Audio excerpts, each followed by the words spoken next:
to the world's most famous arena. Donald Trump holding a big campaign rally at Madison Square Garden, snarling traffic for New Yorkers. Good evening. I'm Natasha Verma. And I'm Arthur Chian. The election is just 9 days away. Some can't wait, probably. And Trump returns to the hometown of New York City to hold this rally. Fox 6's Kendall Green is live in Midtown. Kendall, things look a lot more calmer behind you compared to earlier today. Yeah, good evening, Natasha and Arthur. It was controlled chaos earlier, but like you said, things are a lot calmer than they were earlier today. Here on the strip of 8th Avenue, we had Trump supporters on this side, and you had protesters on the other side. But we talked to some folks that were caught in the middle of it all. Former President Trump's visit to MSG brought plenty of spirited responses, as both his supporters and opponents lined 8th Avenue just outside of the garden. It's a little bit wild to pass through. Protesters at a Rise and Resist rally played across the street during his visit made their stances more than apparent. But we caught dozens weaving through the avenue lugging luggage, telling Fox 5 they were both overwhelmed and frustrated by the crowds. It's a disgrace. I can't believe that they would rent him for all this. And it interrupts our lives. I hate it. So crazy. We were just trying to get to the train station to catch our Amtrak home, and we're like trying to walk around through the crowds.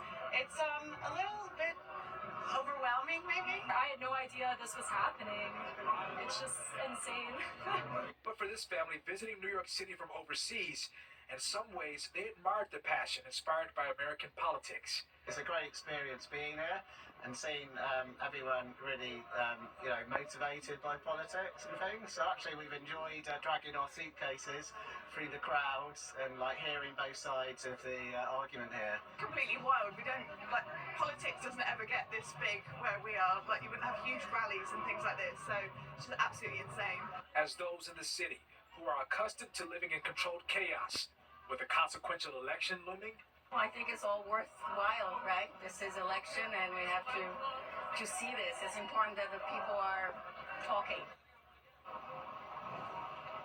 Now, as expected, things did get a bit tense at times, but nothing brewed over the brim here in Midtown. Natasha and Arthur.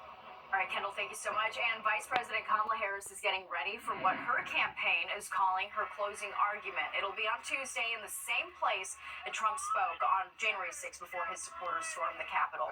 Today, Harris crisscrossed Philadelphia, energizing minority voters, telling them they can't sit on the sidelines. In addition to visiting a church, the VP went to a barbershop and a bookstore that specializes in African-American history. She also stopped at a Puerto Rican restaurant. And while Kamala Harris is showing a slight edge in the polls, the latest data from the 538 Project shows her leading Donald Trump nationwide by just over a point, 48.1% to Trump's 46.6% in terms of how each candidate is viewed. Harris has a 46.4% favorability rating, while Trump is 43.4%. And early voting continues after yesterday's record-breaking turnout in New York City. The Board of Elections says it was the biggest day one of early voting ever. So far across all 5 boroughs, more than 257,000 people have cast their ballots. Early voting runs through November 3rd. Election Day is November 5th. Now to the latest out of the Middle East. Israel not letting up on its offensive, pounding targets today in Lebanon and in Gaza. Palestinian officials say Israeli airstrikes killed at least 33 people, mostly women and children, they say. And in a separate attack near Tel Aviv, Israeli officials say an Arab citizen rammed a truck into a bus stop, killing 1 person and wounding more than 30 there. Meanwhile, Egypt's president says he has proposed a 2-day ceasefire between Israel and Hamas, during which 4 hostages held in Gaza would be freed, but so far no immediate response from either side. Bears manager Dave Roberts said today Ohtani will play in Game 3.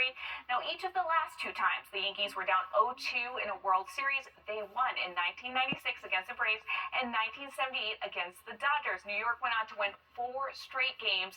Each time Clark Schmidt will get the ball for Game 3, while the Dodgers will counter with Walker Buehler. I'll send it back to you, too. So you're saying there's a chance? There's a chance. Okay. Hopefully the Bronx will show up. I know they will. All right, Jen, thank you so much. The MTA, by the way, is encouraging Pinstripe fans to take the train to the game tomorrow. The agency is adding more service to handle the extra crowds. That means more subways in and out of 161st Street on game days. There will also be more Metro North trains running on all 3 lines. The changes go into effect tomorrow, Tuesday, and Wednesday if needed. And you know how sometimes you look up to see where you can watch a game? Well, you do not have to do that with the World Series. Every game is right here on Fox 5. Coverage of Game 3 starts tomorrow at 6:30 with the Fox 5 pregame show. First pitch is at 8:08. Well, a pack of Timothy Chalamet lookalikes are flooding Washington Square Park. But did the actor himself show up to the highly publicized event, or did they just all look like him? And Audrey Puentes here with a check of the forecast. Hi, Audrey. Hi there, Arthur and Natasha. We're in store for a chilly evening across the tri-state area. Right now we're at 50 degrees in Central Park, 53 at LaGuardia, but check out Atlantic City down to 38 degrees right now, and we will be below the freezing mark across parts of the region. The details when the 10 o'clock news continues. You're watching the 10 o'clock news. If you look around the city, you know it's nearing peak fall foliage, but take a look at this video of the Finger Lakes, the area looking picturesque with the yellow and orange leaves. The fall foliage report from iloveny.com shows the Hudson Valley is reaching peak colors and Manhattan is just about to reach its best colors. Absolutely gorgeous with the leaves falling too. Let's check in with Audrey. I mean, it was a beautiful fall day today with the sunshine, crisp air. It was nice. A little chilly outside, but still beautiful with all the blue skies and all the beautiful colors you see in Central Park. It's also spectacular if you drive up the New York State Thruway and the Palisades Parkway. Great color to be found. Walk on the sunny side of the street tomorrow. We'll be in the mid-60s for Tuesday. Wednesday, we're at 75 degrees. We're touching 80 degrees as we go into Halloween. And then at the end of the week, big change here. We're going to have some showers coming in on Friday, so that will break our streak of dry weather. And then we turn cooler by the weekend. We also turn the clocks back an hour Saturday nights, and we have the marathon on Sunday. Natasha and Arthur, over to you. Oh my gosh, it went up 3 degrees on Halloween. Looks awesome. All right, Audrey, thank you so much. Fox 5, brought to you by MSC Cruises. The Village Halloween Parade on Thursday promises to be scary and thrilling. In addition to ghouls, goblins, witches, and fairies, there will be a host of zombies performing a dance routine to no other than Michael Jackson's Thriller.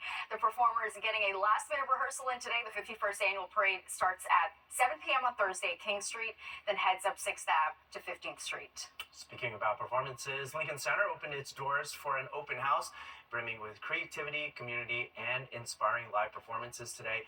Attendees experienced the performing arts up close with free workshops, interactive performances, art making, music, and dance. Kids even got a festive dressing up competition, and oh my god, a lot of them got awards too, I think, when they were out there. So cute. And in Washington Square Park, hundreds of people showed up for a Timothy Chalamet lookalike contest. Yes, there was such a thing. And to the delight of the crowd, can you believe it? The actor actually showed up himself to make a special appearance, even taking time to pose for pictures. However, police were forced to break up the scene. At least one contestant was taken away in handcuffs. Police did not immediately say why. I can't believe he showed up. That's right. That's so nice. Did he win or did he Did before the he others got to win look more like Timothy than him? Exactly. Well, it's a fun week in store for New Yorkers ahead. That's right. We have a look at some of the events ahead of the New York City Marathon.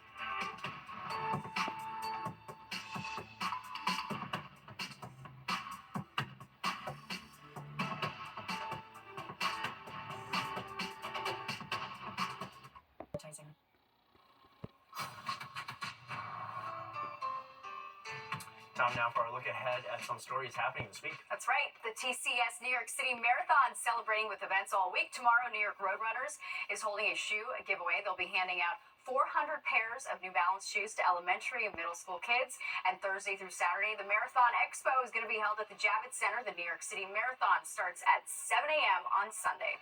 And the Department of Transportation's annual Trick or Streets continues on Thursday for Halloween.